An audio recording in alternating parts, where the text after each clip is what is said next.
New year వస్తుంది కదా! బాయ్స్‌కి ఎలా ఉంటదో తెలీదు కానీ, గర్ల్స్‌కి మాత్రం ఇలాగా డైరీస్ మీద, విజన్ బోర్డ్ మీద, ప్లానర్స్ మీద, వాటి మీద ఇన్వెస్ట్ చేయడం చాలా సరదాగా అనిపిస్తది. ఇంక నుంచి న్యూ ఇయర్ డీఐవైస్ అన్నీ రాబోతున్నాయి. హ్యాండ్‌మేడ్ గ్రీటింగ్ కార్డ్స్ నుంచి క్యాలెండర్స్ దాకా అన్నీ షేర్ చేయబోతున్నాం. మీరు సబ్స్క్రైబ్ చేసుకోకపోతే సబ్స్క్రైబ్ చేసి పెట్టుకోండి. న్యూ ఇయర్‌కి మనకి చాలా డైరీస్ వస్తాయి. కాకపోతే దాని కవర్ పేజ్ మీద వాళ్ళ బిజినెస్‌ని ప్రమోట్ చేస్తూ చాలా ఎనాయింగ్‌గా కనిపిస్తది. ఇంకా నేనైతే కొంచెం దాన్ని దృష్టిలో పెట్టుకొని ఇలా డిఐవై చేసి చూపిస్తున్నాను. మనకి టీ షర్ట్ లోపల షీట్ ఉంటది కదా, దాన్ని ఫోల్డ్ చేసుకొని కొంచెం డ్రీమీగా ఉండాలని లావెండర్ అండ్ పింక్ కలర్ చూస్ చేసి బ్యాక్గ్రౌండ్ పెయింటింగ్ వేసేసాను. నేనైతే ఇక్కడ ఒక 3D ఎఫెక్ట్ లో డ్రీమీ క్యాచర్ అనేది పెడుతున్నా.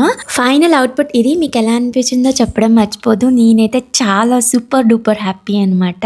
నెక్స్ట్ గ్రీటింగ్ కార్డ్ క్యాలెండర్ అనేది కామెంట్ చేసేయండి. ఉంటాను. బాయ్.